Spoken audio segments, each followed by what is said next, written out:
Hi, today on the Interior Collective, I'm joined by the Brownstone Boys, a Brooklyn-based design duo who have built a studio that lives at the intersection of historic preservation, modern renovation, media, and brand partnerships. What makes their business especially interesting is not just the work itself, but the way they've expanded beyond traditional client services. From editorial features and product collaborations to a strong digital presence and storytelling-led brand, they have managed to grow visibly without diluting their design practice.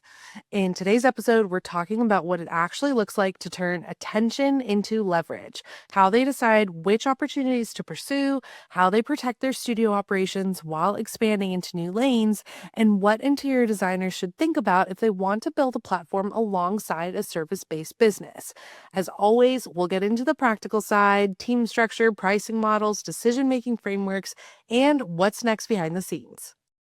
This season is presented by Leloy, makers of rugs, pillows, and wall art collections that are grounded in ethical production, innovative craft, and meticulous design. Learn more about Leloy by visiting their website, leloyrugs.com. That's LOLOI rugs.com, and follow Leloy Rugs on Instagram and TikTok. Are you running your design firm with a patchwork of tools? Material brings it all into one intuitive system finally.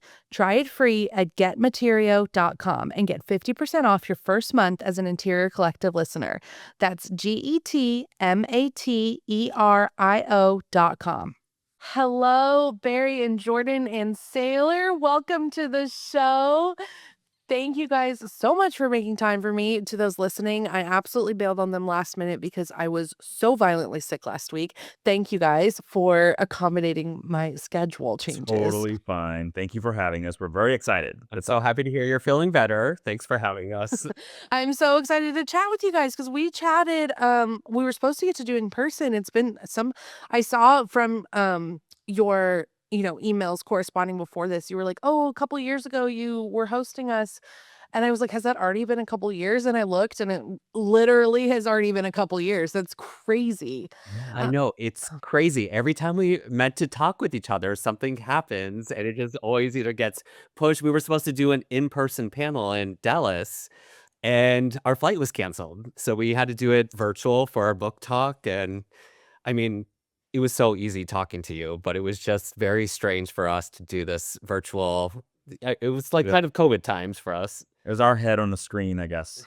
yes, you were floating heads, but fate will not keep us apart. We are destined to be together. 100%. Okay, so let's go ahead and dive in. I have so much to ask you guys about, but for listeners who may not know your work somehow, um, or really your full business structure, that might be the better way of putting it. How do you describe the Brownstone Boys today and what you all do as service providers? So we are home designers, interior designers, and project managers. And we really do the scope that we take on a project is pretty big. So we usually start working with a client very early on in the process, and all of our projects are pretty large restorations and renovations of townhomes in and around New York City. And so it comes with a lot of parts of the project. There's the restoration part of the work. There's mechanical and structural. Then, of course, there's all the beautiful interiors we get to design. And we do everything from beginning to end. So we bring in everyone needed. If architects, engineers, mechanical engineers, structural engineers, we do all the design work and all the drawings and elevations, all the material specifications, and then we bring in the crew to do the work, and we manage the whole thing from beginning to end. Got it. So you act as the general contractor as well as project manager. We don't. We bring in a general contractor, but we manage that whole process. And sometimes we actually have to bring in some separate crews, especially with the restoration work. Yeah, we lead a lot of our work with restoration, and because of that, a lot of general contractors aren't skilled in the craftsmanship that requires a lot of this restoration work. So we actually work usually with two separate crews. We have our restoration family, as we call them, which is like our stained glass specialist, plaster worker, wood stripping, wood restoration. And then we have our GC that handles usually the plumbing, the electrical, and we kind of oversee both of those different crews. Would you say that all of your projects are using your services start to finish, or do you still take on projects where someone's like, "Hey, we already have been working with a designer, but we really just need this scope," or "We just want you to come in and furnish it," or have you really gotten to the point where you're like, "We're doing stuff start to finish every time?" Almost always do things start to finish every time. We've done some furniture design projects, and we still would if someone came to us and just wanted us to do furniture, we would do it. But we really kind of figured out that what we do best is sort of the end to end, full townhome, restoration, all the historical stuff, working in the modern details, and then executing on it. So every once in a while, we will do a design project where we won't handle the construction administration, and every once in a while, we will take on a furniture project. Yeah. But we wouldn't do a project where we didn't do the design.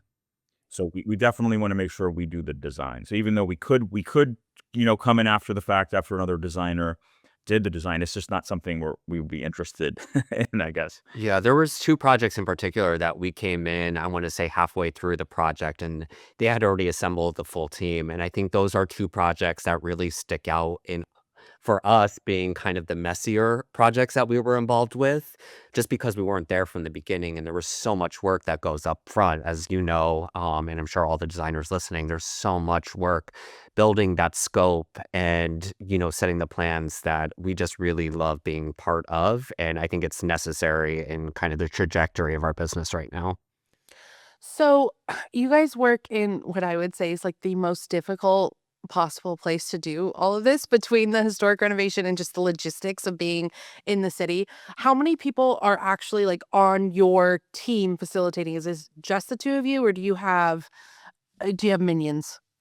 Well, it was just the 2 of us for quite a while, and I guess about 5 years ago, we decided to hire our first employee, and, she was part-time when we hired her. She was an architect who had 2 kids and left her career, to be with her kids when they were young and was ready to get back into working. But she wanted something part-time for, so it really worked for us because she was great and had a lot of really great skills that we needed.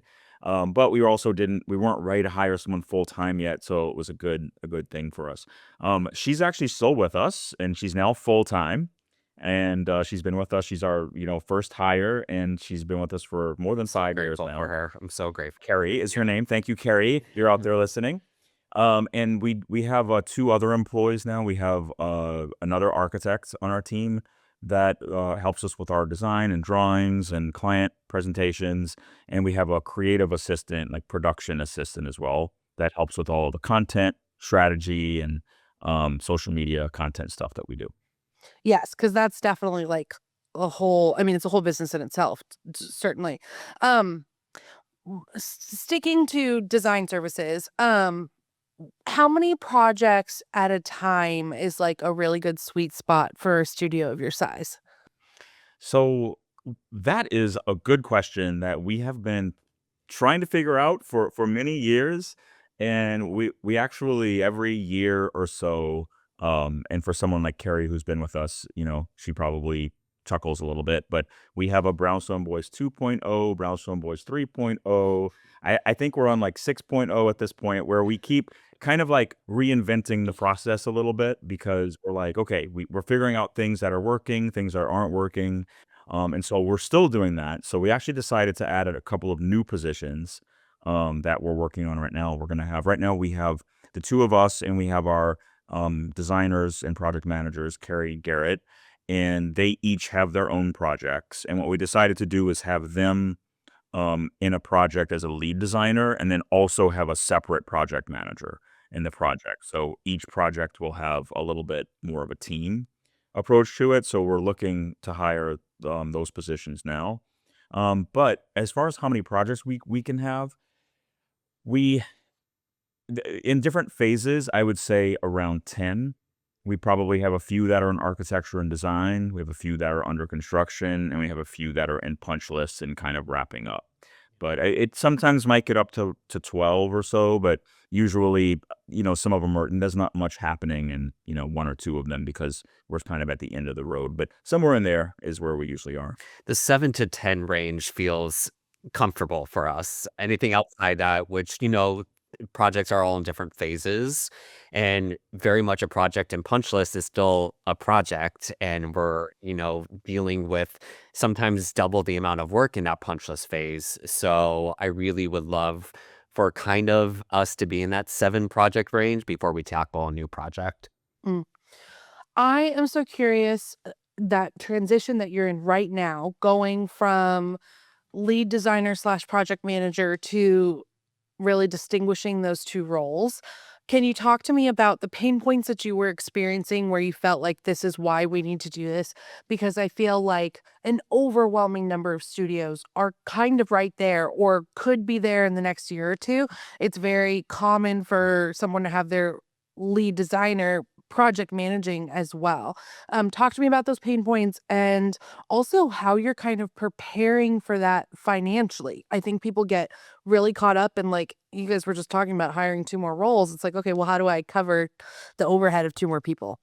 Growing is scary and hiring people is scary. It's definitely something that we've tried to be a little conservative and slow about growing. Maybe to a fault. We probably should have hired more people before Early on. early on. We probably should have hired someone earlier than we did. We should probably have hired these positions earlier. So I think that's probably a regret that we might have when we look back on it. It's just not getting our team assembled the way it needed to be, sooner than we did. But right now, the way that the pain points we're experiencing is we have our lead designers in a project, and there's just so much to do. Just the bandwidth is we struggle with it in a project. They're big projects, they're, big houses. They have 5 bathrooms, sometimes 2 kitchens. There's a lot of structural and, renovation stuff happening. And it's really hard to switch your mind back and forth when you have projects that are in design and then you go to a job site and you're troubleshooting like, on-site conditions. And we find that they kind of struggle. It's either they are really busy in one and can't do the other, or or vice versa. So we think that it will be really helpful to have them focus on design and live in design, and then have someone else who is focusing on the project management. And it's not that they won't both be involved in the entire project, but we figured this out actually really early on, that it isn't really necessarily always the work that you have to do in a project. It's if you are the one who is leading that part of the project, you carry that mental load. Like, you're the person who is up at night and, worrying about what is next and trying to figure things out and knowing that, you have to respond to client emails when they come in. And so I think spreading that between 2 roles will really be helpful for people so that they can focus on, the task at hand. Yeah, I'm really excited for it. We've always led our business with a collaboration opportunity with our clients, and we're very much collaborating with them on their home. And there's a lot of curiosity with our clients, as it should. They just bought, their first townhouse. Most of our clients are first-time home buyers, and they want to put all of their energy. And I think that's something that Barry and I didn't really estimate for is how many hours we're dealing with that communication. And I feel like that is more of a task of a project manager. And if they can take on that correspondence along with the full team, and everyone answer to their specific role in the project, I think it's something I'm really excited for, just because I think that is a big time suck right now for, there's usually one architect designer on the project, and they're the one that's handling all of this. And it's just too much. It's too much in a 5-story townhouse. Yeah. Totally. And also, like, switching your brain back and forth. Like, you're in creative flow, you're working on this, and then, you've got a text or an email coming in about a super logistical thing. Particularly, it could be on another project. So maybe you guys are still figuring this out because you haven't hired the roles yet. So maybe this is a little workshop session. But conceptually, the You name it. If I take it, I'll take it. bringing on that project manager, I don't know how you guys handle your billing structure if you really just do flat rate because it's like start to finish, But if this is something that's handled hourly, then bringing on that project manager role technically is a revenue stream in the sense that that role now gets to be billed back to clients. And a project manager, I'd say that their billable time should be close to like 70% of the time that you can bill it back. And then, of course, then you're marking up their hourly rate to whatever it is that you're billing back to the client. How, before I assume all of that, do you guys charge hourly? Is it flat rate? And how will that shift with this new role? So How much time do we yes, have? we have so many answers to so many questions. Uh, well, getting back to your initial question is how we're making sure we cover it. One thing I will tell you that you might think we're crazy for, so feel free to think we're crazy, but we only just started tracking hours toward projects. We were not tracking hours. We don't charge hourly, so we'll share more about how we charge in just a second. But we weren't charging hourly, so we thought, why would we track hours when we're not billing clients by hours? So we're not, there's no point in doing that. But we realize that we don't know how many hours we're putting into the project. Like how do we know how to set our rates if we don't know how many hours we put into a project? So we figured that out and we did start tracking hours. We only just started, so we need to get some data behind us to understand what we're doing there. But we have we we always have the mindset that, and this is also horrible, and it's like we have to get out of our own way, and I think a lot of people may be in the same boat, but we've always had the mindset that we didn't want to overcharge our clients. We were reluctant to raise our fees too high. We wanted to keep them low, but we're getting past that, and I think we have kind of gotten past that. We just think we finally have our rates at a place that they should be. And so we recently did that. Uh, we're going to revisit that once we really get some data together on the type of hours that we see going into certain parts of projects, and we might even change it some more.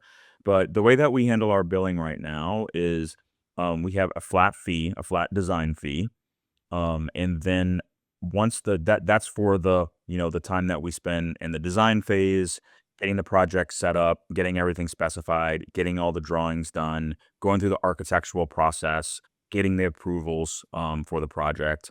And then when we go into the construction phase, we charge a percentage of the contractor's contract. And we started this process the way we do it. We started it from day one when we knew absolutely nothing about what we were doing. And we just kind of, it works for us, it works for our contractors, and we just kind of kept it. But we actually have the contractor include our fee in their fee. So the client just pays the contractor, and the contractor pays us that percentage. Yeah. It is interesting. It is interesting. Maybe it's something we change, but I actually think that we do better on our projects because of it.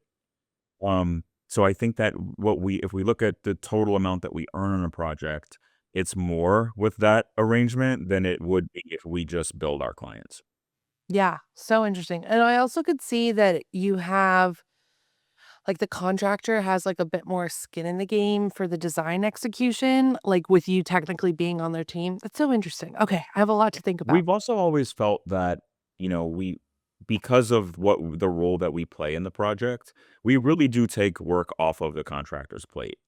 Um, and so, they don't mind paying us the fee that they pay us. I mean, some contractors even give their designers a 10% referral fee. Yeah. So for them, it's kind of a win-win. We're taking off a lot, almost 95% of their construction administration, which is pretty huge in a 5-story townhouse. Um, so it works out for us right now, but we're exploring the tracking of the hours because we've listened to a lot of your podcasts and listened to a lot of designers out there. And we do understand the benefit of charging hourly, and I'm curious what this data is gonna show us.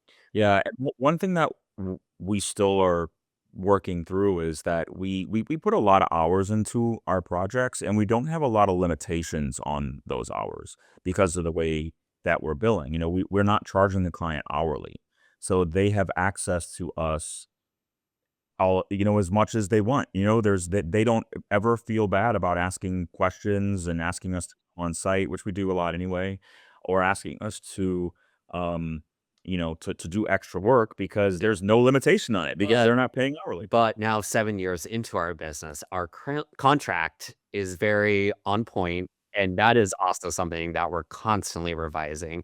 And, it's putting in our working hours, it's putting in our revisions, it's putting in photography, it's putting in social media, which is another chunk of our business. So everything is really outlined, and we spend a great amount of time making sure our contract is always in a good spot when we take on new projects. Okay, thank you for that segue and putting me back on track because I feel like I could just ask you guys so many questions. We are so excited to invite you to dive deeper into the Interior Collective podcast episodes now on Patreon. Unlock access to in-depth analysis, helpful downloads, and worksheets created with each podcast episode. Subscribers gain behind-the-scenes access to additional resources like examples and screenshots of guest spreadsheets, construction documents, and so much more. Your subscription also gets you immediate access to our private community of interior designers and our team of industry experts ready to answer your questions. Subscribe now at patreon.com/the Interior Collective or linked in the show notes. Join the Interior Collective Patreon community and let's continue this conversation. In the very early days of the business, um, what did you guys do you feel like you started on the content side of things and then it became taking on clients or vice versa? And when did you realize that one really wasn't going to exist without the other? Yeah, I mean, early days, before Brownstone Boys really even existed, we started just documenting our renovation. That Barry and I had very little renovation budget, so we had to take a lot of the work ourselves. And we just put all of our learnings into a blog. And it was when Brownstoner, which is a popular like real estate website here in the city, they asked if they can run our blog. So not only did it motivate us to like keep writing our blog that only our family was reading, it put us in front of the community. And it was when Brownstoner started running our blog that a lot of people in Brooklyn were reaching out, asking very specific questions about their renovation that was in line with our renovation that we were answering for about 6, 7 months, giving out free advice through our learnings. And we met this one young couple that sounded like they were going through the same exact thing that we were, had no idea how much money they needed for a renovation. We met them for coffee, and they seemed like they needed a lot of hand-holding and a lot of help, and we asked them if they wanted us to project manager their job, and they said, "Absolutely," without a doubt. We had our first client. Um, she was a social media influencer, where I'm going with this. And it was almost immediately that she found out she was pregnant with twins and was gonna have to lay off social media, but wanted us to document her renovation. So, we became kind of social media influencers through her blessing of us documenting her renovation, and she kept, sharing all of the things about her renovation, and we just slowly start growing and growing, and then we were like, "Oh, this is a thing," and then somebody said that they found us on YouTube inquiring to work with us as project managers and designers. And then that's when we realized that social media was imperative for us to keep growing our business.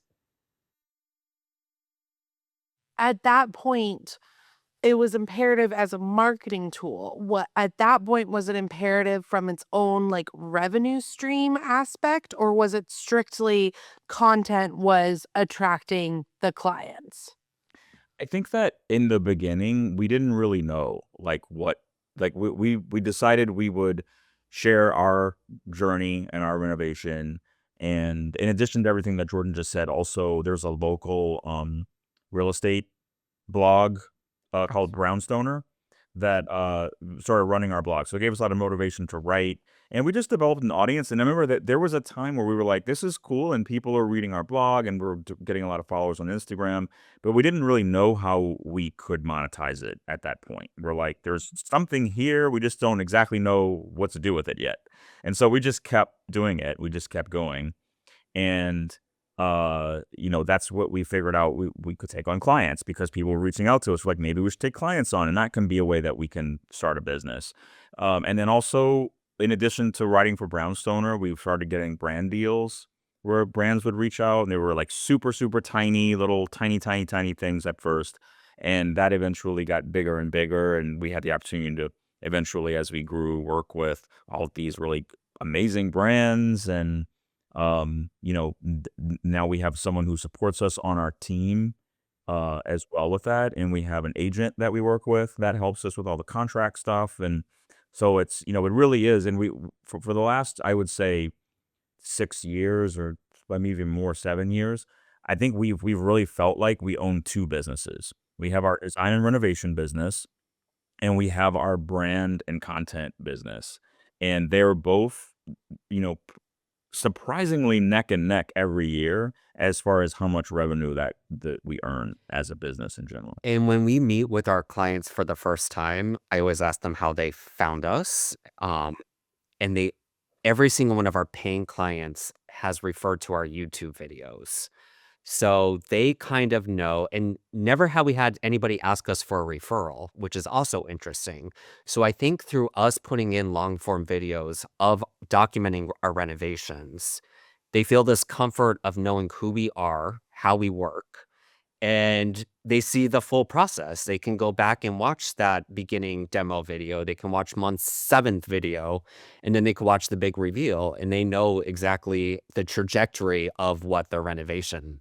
So there's almost this level of them feeling comfortable knowing who we are and what our brand is. Watching that content that kind of gets us more work on the renovation design side. I certainly feel like, I mean, I look at you too, and what I feel like really stands out about your brand is that you are such financial stewards of your clients. I feel like I look at your work and I feel like I trust that they will spend my money wisely. I trust that I feel like you will spend it as if it was your own money. And I feel like in the design world, that can be amiss sometimes, that things can feel very much out of reach.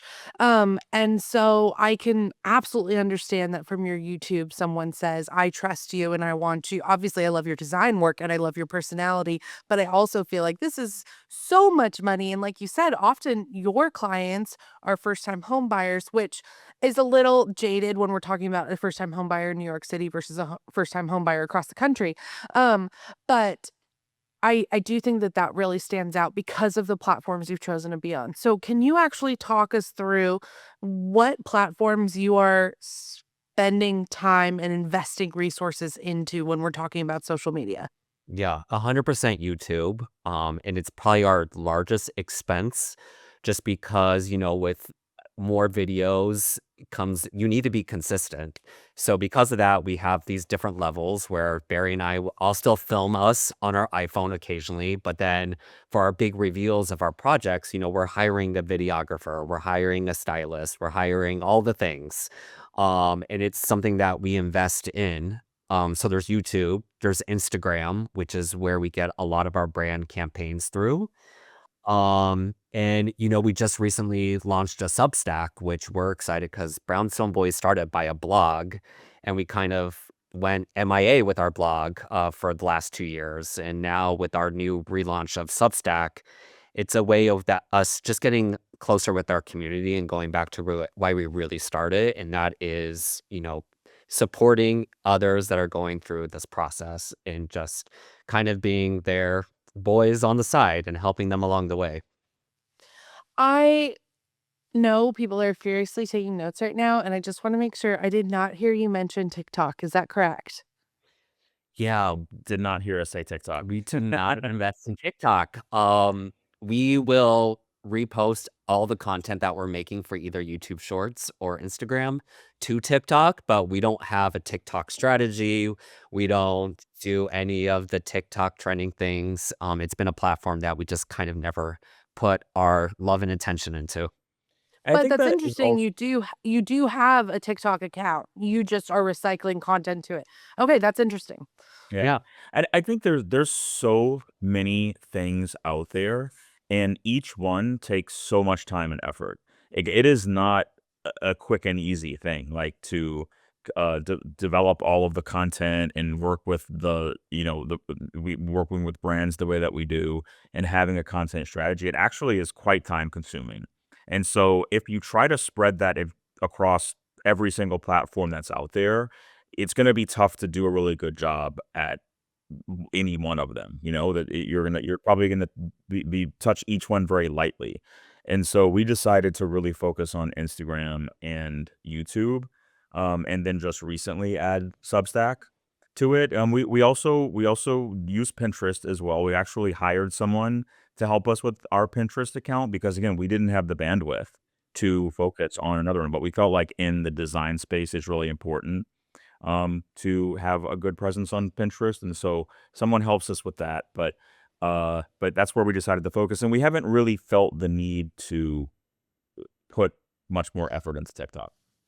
If you've been listening to the Interior Collective for a while, you probably have heard all kinds of software recommendations and maybe even tried a few. But if your system still feels kind of all over the place, I totally get it. That's exactly why I wanted to share Materio. That's Materio. It's an all-in-one platform built just for interior designers, from concept to install and everything in between. You can try it for free at getmaterio.com, and Interior Collective listeners get 50% off their first month.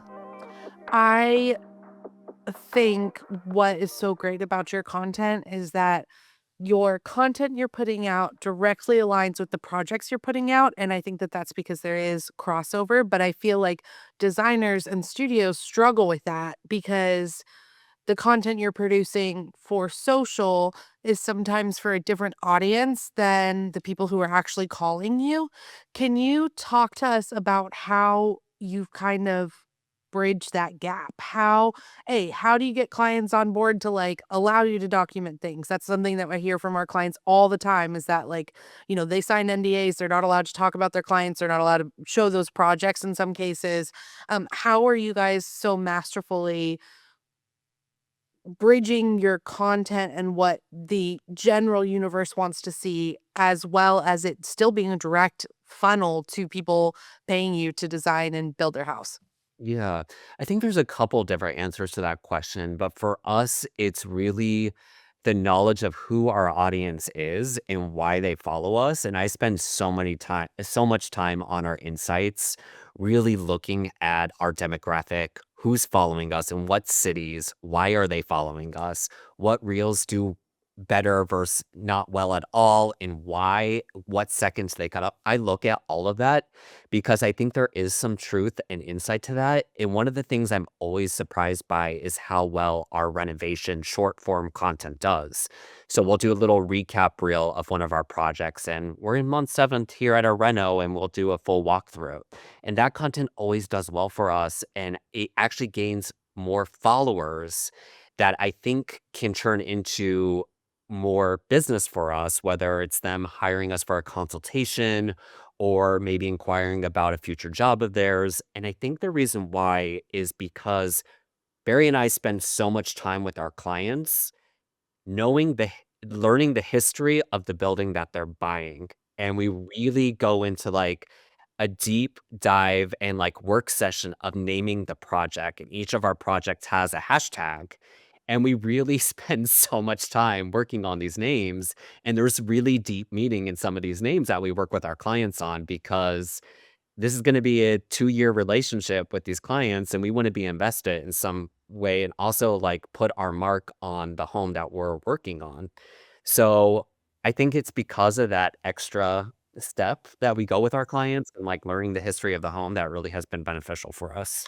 And I think that we probably think less about our clients when it comes to the social media accounts like Instagram and YouTube. We're not really, when we develop content, we're not thinking how can this get us future design clients? I think we're more thinking, how can we reach as many people as possible? Like, how can this reel get as many likes and as many views as it possibly can? Um, and then, so that's kind of like the first point. But then people will see that will reach as many people as possible, and then they'll go to our website, and our website is more geared toward our followers and or our clients that might come to us to look for our services. So that's where they can see all of our projects and all the photography of our projects and read about our services and what we do. and read a little deeper about who we are. Our team is on our website. So the social media posts are probably we're just trying to get in front of people, and our website is where, maybe people who would become our clients would probably get more information. And we also learned a lesson, I want to say maybe 2 or 3 years ago, where there was a time that we were getting a lot of brand deals, which was very exciting for someone that had never got brand deals before, but it was becoming a little too not authentic. And we had to sit back and be like, because it was traumatizing, being on your phone and not getting the engagement that that in my head was like, oh, this is bad engagement. Um, and it was because we weren't being authentic. And when we were going against the formula that we worked so hard to build, there was definitely a step back and it wasn't becoming enjoyable. And it was from that moment I was like, let's just cut everything and make sure that we're doing everything and anything with our hearts and also authentic to who and what Brownstone Boys is. And if it's not, then we're not gonna post it. And it was since then I feel like we're now feeling better about the content in general. Well, I also feel like the platform and kind of the market itself has shifted because you can monetize that authenticity directly on the platforms. You aren't reliant on brand deals in order to make money from creating content. And so I do think that that lets you be a little bit choosier with deciding if you want to work with someone at all as far as a brand partnership goes, and then also like what fits. How do you evaluate opportunities like press partnerships or collabs through a business lens, not just a branding one? Like at this point where you've had that realization 2 3 years ago, what are you looking at to make sure that it is staying on track? Yeah. Oh, that's a good question. And I'm going to give an example that I'm sure we're going to get a lot of pushback for, but it was up till recently that earlier on, we were getting a lot of brand campaigns where they would give us product and we were giving that free product to our clients, not charging them. And we were putting in a lot of time and energy to make the content the best that we could. And it became another job for us, really. And we weren't charging our clients for that. So now we're going into anything that is going to be gifting or in exchange for photography. Well, that is work for us. And that might be another expense for us if it's down to a high res photographer. So now we look at everything from a business lens and being like, okay, what does this really mean? What are those deliverables? What are the usage that they're using? Are we just creating free content for them to post unlimited? And now they're going to get hundreds of thousands of dollars off an ad we made. So fortunately we hired a manager, which I think was the best thing for us as a business, that can really help us go through and redline those contracts, because I was just overseeing everything and anything.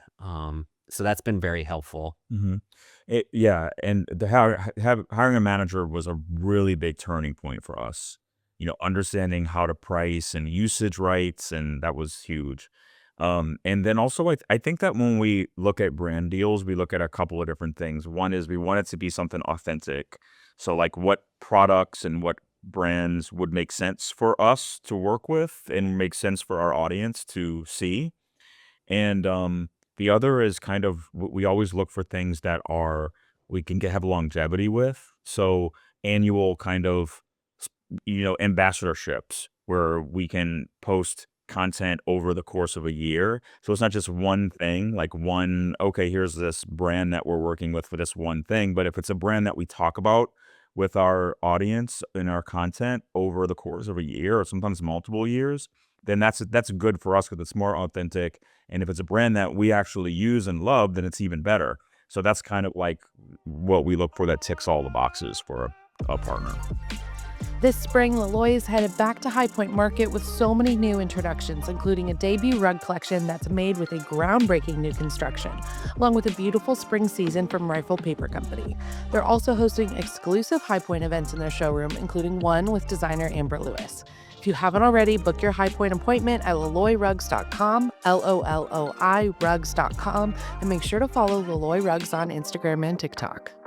You guys are both very public facing in your brand, obviously, like you are on the YouTube videos nonstop. And you definitely have built, I mean, your whole brand is built around the two of you. How do you prevent burnout when it comes to the business having so many like front facing demands? You're in front of clients, you are the ones going through that.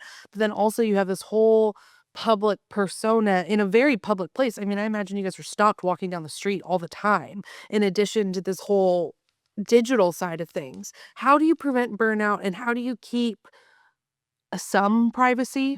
Yeah, that's a good question. That's a great question, and, I mean, we realized that we need a team, and we need help, and we can't do everything ourselves. Um, we wanna move more and more in that direction. Our good part of this new Brownstone Boys 6.0 that we're doing right now with having the project manager, I mean, It's we're really only 3.0. it's like 3.0. The idea is that we aren't gonna be as involved. We're not gonna be at every client meeting. We're not gonna be on every design presentation. We'll be on we'll be there at certain milestones in the project and probably pretty often, but we can't be at every meeting and we can't be part of every single decision that happens in across every project.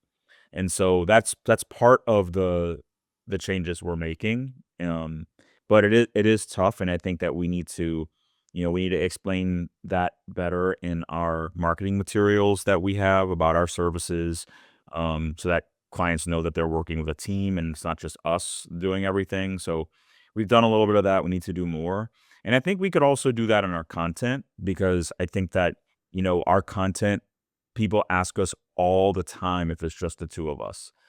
Is it really just the two of you guys doing all that? It makes it look like that in our content, not intentionally. It's just how we've always done our content. But as we grow and evolve, we should probably grow and evolve there too, and start making sure that anyone who reaches out to us kind of understands that it's not just us. Because I mean, in a lot of ways, that could even help us get more business because some people might even say we want a team. Like we don't just want these two guys who seem great and I see them on Instagram all the time, but is there more? Is there a team backing them up? Am I going to have is my project going to be properly covered? Right. So I Are think you it's guys stretched too thin when you're doing all of this? Yeah, it could look that way. Um, I think that's such a growing pain that so many people, even if they don't have this, social media celebrity level to them, clients when we've built businesses as the face of the brand, clients come to expect, like, "What do you mean you're not the person answering my text messages? Like, what do you mean that, like, I can't just, ask Anastasia this, and that?"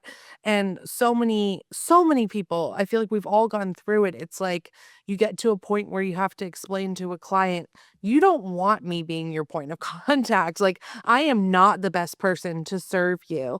And so finding where, those sweet spots in the project to come in and still be the face of the brand and make them really excited and feel really great, or settle nerves if they're at, a tricky part of the project really is key. So I'm excited to follow back up with you guys in 6.0 to figure out where those really big milestones are.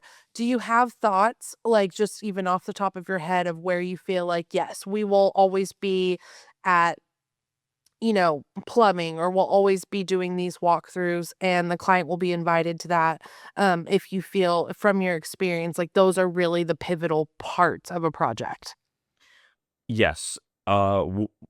We have a series of design presentations that we go through with a client. We'll always be on the design presentations. We may not be on every revision call or every like ancillary call, but the main design presentations.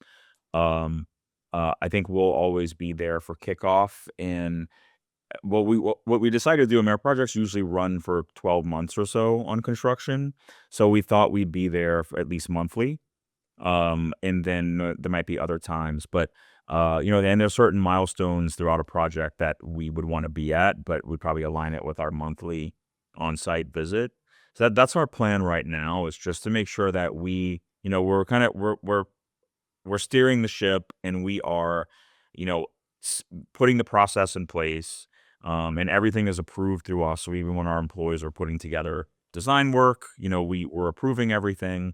So layering in those checks of us being, you know, leading the process, but also giving everyone else space to do their work. Yeah. We've spent so much time this past year really revamping and structuring our business for it to be this best version of Brownstone Boys 3.0.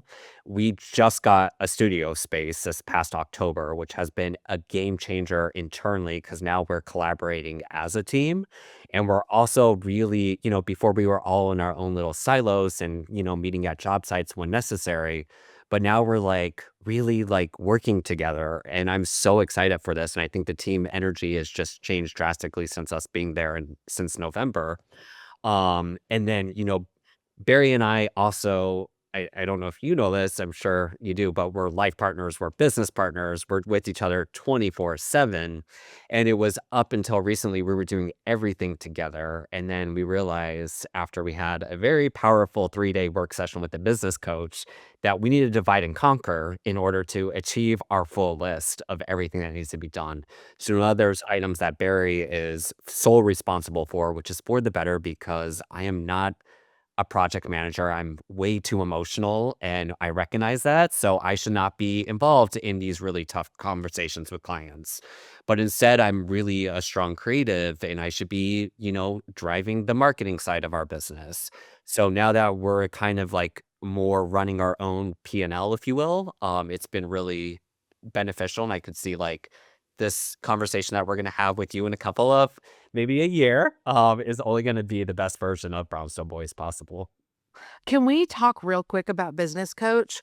Um, it sounds like you had a really good experience and it was like a 3-day work session. Can you just touch a little bit about like why you feel it was worth it? What made you decide it was time for a business coach? I think just knowing your timeline, you'd already hired a manager for your content side of things. You had already hired your employees. What made it time for a business coach and did you feel like it was worth it? I mean, we've always felt like there's so much that we don't know.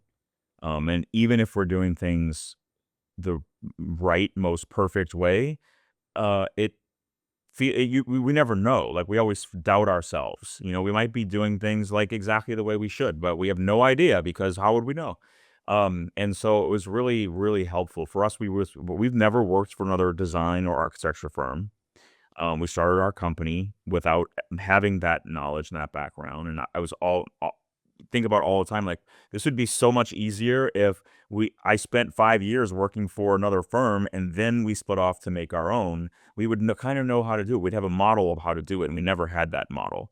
So it was really important for us to be able to just talk through how we do things and see where there are holes and get someone else's opinion on, who we should hire next and how we should, you know, structure our employee pay and, how we should think about our process we go through with our clients. And so, yeah, it was very, very helpful. And we researched a lot of business coaches, and they all brought something exciting and interesting. And I think the one that we moved forward with, the thing that sold us is it was an entire service that we were hearing from everybody, but it was a 3-day, and her company is called Fast Forward. And she did every work sessions not only with us, but every person that we interact with, whether it's our team or our manager or subcontractors. She talked with them. She had one full day to assess, and then we had an operating plan in place after these 3 days. So we gained so much knowledge, and it was an intense 3 days. But it was all streamlined because what I was fearing is that the ones I was hearing with everybody else was just an ongoing service. And yeah, I knew the benefit of moving forward, but I knew that we just had this time, this limited time that I wanted to take full advantage of. Yeah. I mean, instant results. That's what we're all looking for. Well, I'm so glad that I got to have this interview first so I could reach out to Fast Forward before everybody listening does. It's great. We um, were also a little scared of her, which I think you should be kind of scared of a business coach. She's yeah, intense. you Yeah. should be you should be uncomfortable. Question, when you were looking, I just find the concept of business coaches so interesting. And I think that they can be so beneficial to some people, and I've never worked with one. Did you decide to go with someone who was like in this industry, or did you specifically want someone who was not specifically in this industry? We went with someone who does a lot of work in the industry, but also a lot of work outside the industry.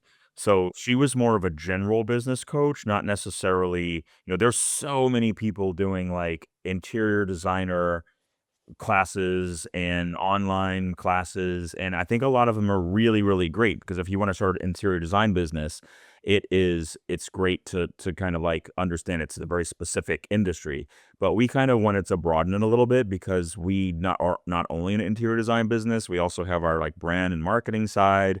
We also do licensing deals, and we have some other things going. We had a book came out a couple years ago. We just have we felt like we wanted a little bit broader of a conversation than just about how to run an interior design business. How much credit or like weight do you put into the fact that you are so geographically specific?